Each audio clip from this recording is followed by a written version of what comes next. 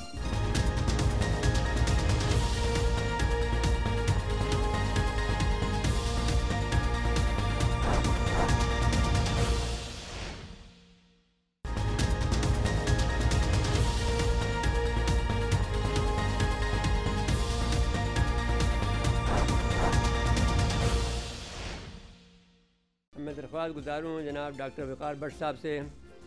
ان کا تعلق Pakistan atomic energy commission سے رہا ہے اور ابھی یہ ایس پی ڈی سے جو اسٹریٹجک پلان ڈویژن ہے جو آپ کا اسٹریٹجک معاملات کو دیکھتا ہے پورے پاکستان کے, جس کے انڈر میں سیٹلائٹ اور نیسکوم اور پی ایس سی اور دیگر ادارے اس کے کمانڈ میں ہیں, ان کے یہ ایڈوائزر ہیں. بسم اللہ الرحمن الرحیم. نیوکلیر کی اچیومنٹس ان پاکستان. تھوڑا سا میں بیک گراؤنڈ دے کے اس طرف آؤں گا. پی ایس سی کا یا نیوکلیر کا جو پروگرام ہے وہ 3-4 حصوں میں ہے بٹا ہوا, جس کا ہم ذکر کریں گے. پہلا ہے اس سے بجلی پیدا کرنا, نیوکلیر پاور پروگرام. دوسرا ایگریکلچر سے میں ہم کس طرح اس کا فائدہ ہو سکتے ہیں. تیسرا ہیلتھ سے ریلیٹڈ. جب یہ 3 ایریاز جس کو دنیا میں کہا جاتا ہے ایٹم فار پیس, اگر ایٹم کو ہم نے یا نیوکلیر کو پیس پرپز کیا تو یہ 3 ایریاز ہیں, agriculture, health and power generation. ان تینوں کو سپورٹ کرنے کے لیے اگر ان کو ہمیں لے کے چل رہے ہیں, ان کو سپورٹ کرنا ہے, تو پھر ہمیں کچھ چیز اور چاہیے ہوتی ہیں. پہلی چیز چاہیے ہوتی ہے ہمیں ہیومن ریسورس اپنی ہو جو ان سارے ایریاز کو پراپر طریقے سے کور کر سکے. دوسری چیز چاہیے ہوتی ہے اگر ان ایریاز میں انہیں کام کرنا ہے, ہم تو اس ملک سے تعلق رکھتے ہیں جس پر ہر طرح کی پابندیاں لگی ہوئی ہیں اور لگتی رہیں گی. اس کا مطلب ہے ہمیں اپنی فیسلٹیز, سپورٹس ڈیولپ کرنی ہے, سپورٹ پروگرام بنانا ہے. جب ان تینوں چیزوں کو لے کے چلتے ہیں اور ہمارے پاس ہیومن ریسورس بھی ہوں اور سپورٹنگ فیسلٹیز بھی ہوں, تو پھر ہم پیسفل یوز سے اگلے اسٹیپ پہ جاتے ہیں جو ہمارے ڈیفنس ایریاز ہیں, جس میں پی ایس سی نے جو کام کیا ہے سب جانتے ہیں, بتانے کی ضرورت نہیں ہے.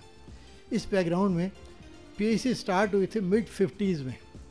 اس وقت جب mid-50s میں شروع ہوئی, ابھی ہم بالکل بچے تھے, نیوکلیر کے ریفرنس سے بچے تھے, تو پاکستان نے کیا کیا, پاکستان نے ایک ہمارا کراچی میں میڈیکل سینٹر بنایا امیجیٹلی ہیلتھ پر کام کرنے کے لیے. ایک ہم نے ٹنڈو جام میں ایگریکلچر سینٹر بنایا تاکہ ایگریکلچر سائٹ پہ ہم کیا کر سکتے ہیں وہ ہم کام کریں. اور تیسرا ہم نے لاہور میں اپنا سینٹر بنایا. اس کا مقصد تھا, پرائمری مقصد اس کا مائننگ کی طرف تھا, لیکن at the same time human resource development بڑا امپورٹنٹ ایشو تھا. یہ کام ہم نے شروع کیا mid-50s میں, لیکن میجر نیوکلیر کے ایکٹیویٹیز شروع ہوتی ہیں وہ آتی ہیں mid-60s میں, جب ہمارا پہلا میجر R&D پروجیکٹ مکمل ہوتا ہے اسلام آباد میں پنسٹیک کے نام سے, اور دوسرا ہمارا کراچی میں پہلا نیوکلیر پاور پلانٹ بننا شروع ہوتا ہے mid-60s میں, 67-68 میں شروع ہوا تھا. تو افیکٹولی نیوکلیر پروگرام ہمارا ان ریئل سینس شروع ہوا ہے mid-60s میں. ہم بات کر رہے ہیں چیلنجز کی, اور اس کے بیچ میں mid-60s سے شروع کرتے کرتے میں تھوڑا شارٹ کرتا ہوں, ہم پہنچتے ہیں 1998 مئی 1998 جب ہم نے اسٹیبلش کیا نیوکلیر پاور ہیں. سو یہ 35 سال کا پروگرام اسٹارٹنگ فرام mid-60s 1998 میں ہم نے اسٹیبلش کیا. دنیا نے مان لیا کہ پاکستان از اے نیوکلیر کنٹری. جو ہماری بہن ہے جامعہ کراچی آئے کہ ڈپارٹمنٹ کی چیئرپرسن رہی ہیں, سینئر پروفیسر ہیں, کہ ان کا سسٹم یہ ہے کہ جب وہ سینئر ہو جاتا ہے تو پھر کسی اور کو موقع دیتے ہیں, تو وہ ان سے گزارش ہے کہ وہ اپنے خیالات کریں. پاکستان کے جیو اسٹریٹجک پوزیشن بہت اہم ہے, جیسے ابھی زاہدی صاحب نے کہا, اور یہ دونوں طور پہ یعنی ایک اپرچونٹی بھی ہے اور ایک بہت بڑا چیلنج بھی ہے. اپرچونٹی تو یہ ہے کہ پاکستان اس کو کس طرح سے استعمال کر سکتا ہے اور کیسے کیا جا سکتا ہے, اور چیلنج یہ ہے کہ پاکستان کے ساتھ خوش قسمتی سے ایسے نیبرز ہیں جو پاکستان کے دوست کم اور دشمن زیادہ ہیں.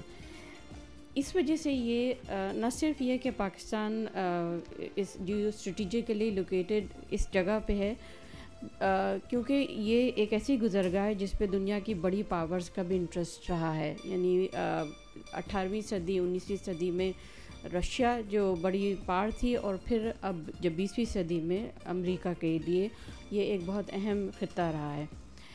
مڈل ایسٹ ایک بہت امپورٹنٹ ریجن ہے اور اب آہستہ آہستہ وقت کے ساتھ ساتھ مڈل ایسٹ کی اہمیت بھی بڑھتی جا رہی ہے. مڈل ایسٹ میں 2 پاور سینٹر ہم کو نظر آتے ہیں, ایک عرب دنیا ہے اور ایک ایران ہے. پاکستان کے لیے جو سب سے بڑا چیلنج ہے وہ یہ ہے کہ وہ کس طرح سے ان تعلقات کو بیلنس کرتا ہے. سعودی عرب کے ساتھ جو تعلقات ہیں وہ اب بالکل ریسنٹ جو لیٹسٹ ڈیولپمنٹ ہوئی ہے, جس میں ہمارے فارن منسٹر کی طرف سے جو اسٹیٹمنٹ آیا ہے, اس کا بیک گراؤنڈ شاید ہم لوگ اگر تھوڑی سی ریکال کریں تو اس میں یہی تھا کہ جب ملیشیا میں کانفرنس ہو رہی تھی اور ٹرکی اور پاکستان اس میں پارٹیسپیٹ کرنا چاہ رہے تھے, اور اس وقت کچھ اس طرح کی سچویشن ہوئی کہ پاکستان نے آخری وقت میں اس میں معذرت کر لی, اور بعد میں یہ سامنے آئی انفارمیشن کہ اس میں سعودی عربیہ جو کہ OIC کا یہ ایک کوئی پیرالل بلاک بننے جا رہا تھا جس کے لیے کوئی پیش بندی ہو رہی تھی, اور جو کہ عرب دنیا کو ناپسند ہے. پاکستان کی لسٹ جو ہے وہ گریونسز کی بہت لمبی ہے, یعنی there is a long list of grievances against not against بلکہ جو عرب ممالک سے ہے, اور اس میں سب سے پرائمری جو کنسرن پاکستان کا ہے وہ کشمیر کا ایشو ہے. کشمیر کا ایشو جو ہے وہ پچھلے 74 سال سے پاکستان کی فارن پالیسی کا اور یقیناً ڈومیسٹک پالیسی پہ بھی ایک بہت امپورٹنٹ پوزیشن رکھے ہوئے ہے, اور یہ شاید ایک ساورن اسٹیٹ کے لیے یہ بہت ضروری بھی ہے کہ وہ اپنے fundamental principles of foreign policy کو اتنی ہی اہمیت دے جتنی وہ کسی اور فارن پالیسی ایشو کو دیتا ہے. اور کشمیر کیونکہ بہت اہم رہا ہے اور ہو گیا ہے, خاص طور پہ پچھلے سال 5 اگست 2019 کے انڈیا کے فیصلے کے بعد, پاکستان نے جو بھی ڈپلومیٹک پاکستان یہ بھی چاہتا ہے کہ جو عرب دنیا ہے اس کی طرف سے کسی قسم کا پازیٹیو رسپانس آئے, گرم جوشی کا اظہار کیا جائے, کشمیر ایشو کو ہائی لائٹ کیا جائے, جو کہ بدقسمتی سے OIC کے فورم پہ ہمیں نظر نہیں آتا. یہ ایک بہت امپورٹنٹ گریونس تھی جو پورے اس بیک گراؤنڈ جو اسٹیٹمنٹ آیا اس کا ریزن بنی. دوسری ایک اور جو پاکستان کی طرف سے مختلف امپورٹنٹ حلقوں کی طرف سے یہ بات دیکھنے میں آ رہی ہے کہ جو پاکستان کی ایک بہت بڑی ورک فورس ہے, لیبر فورس, جو مڈل ایسٹرن ممالک میں برسر روزگار ہے, ان کو آہستہ آہستہ ان پوزیشنز کے سے ہٹایا جا رہا ہے, یعنی کسی ایک یا دوسرے ریزن کی وجہ سے, اور آہستہ آہستہ وہ پوزیشنز انڈینز یا بھارت کے جو ورکرز ہیں ان کو دی جا رہی ہے. اور یہ اتنی آہستگی سے کے ساتھ ہو رہا ہے کہ جس کے اوپر پاکستان میں جو لوگ واپس آ رہے ہیں وہ یہی معلوم ہو رہا ہے کہ وہ کسی اس وجہ سے یا اس وجہ سے ان کو وہاں سے فارغ کر دیا گیا ہے. پاکستان کے بڑھتی ہوئے تعلقات ٹرکی کے ساتھ بھی ایک بہت بڑا آبسٹیکل بنتا جا رہا ہے سعودی عرب اور پاکستان کے تعلقات میں. پاکستان کو یہ دیکھنا ہے کہ اس کا مفاد کس میں ہے, کسی دوسرے ملک کی لیے قربانی دینا یا کسی دوسرے ملک کو اپنے نیشنل انٹرسٹ کی بیس پہ اس ریلیشن شپ کو پروان چڑھانا میرے خیال ہے کسی بھی ساورن انڈیپینڈنٹ اسٹیٹ کو زیب نہیں دیتا. اور یہی آج کا پیغام بھی ہے انڈیپینڈنس ڈے کے لیے, وہ یہ ہے کہ ہمارا national interest should be defined, کہ ہمارا نیشنل انٹرسٹ کیا ہے. ہمارا نیشنل انٹرسٹ اس ملک کی سلامتی اور اس کی بقا ہے, یہ کسی بھی دوسرے ملک کی وجہ سے قربان نہیں کی جا سکتی. بہت بہت شکریہ. جی میں درخواست گزار ہوں پروفیسر کامران علی خان صاحب سے کہ وہ انجینئر اور کمپیوٹر سائنس کے شعبے سے ان کا تعلق ہے, درس و تدریس سے وابستہ ہے اور اینکر کرتے ہیں. بسم اللہ الرحمن الرحیم. جب یہاں گفتگو ہو رہی ہے, پہلی بات تو یہ کہ یوم آزادی کی مناسبت سے کیونکہ یہ ساری کانفرنس ہو رہی ہے, گفتگو ہو رہی ہے, اور الحمدللہ چاہے کتنا ہی نیگیٹو پروپیگنڈا کیوں نہ ہو اور کتنے ہی بظاہر افسوسناک صورتحال ہمیں ڈومیسٹکلی شہروں میں دیہاتوں میں نظر آئے یا یوں کہہ لیجیے کہ دکھائی جانے کی کوشش کی جائے, پاکستان وہ حقیقت ہے کہ جس کو کوئی نہ جھٹلا سکتا ہے, جس کو کوئی نہ ٹھکرا سکتا ہے. اور پاکستان جس حوالے سے اور جس مائنڈ سیٹ سے بنایا گیا تھا, 2 ریاستیں ہیں دنیا کی جو اس مائنڈ سیٹ سے وجود میں آئی ہیں, جن کو ہم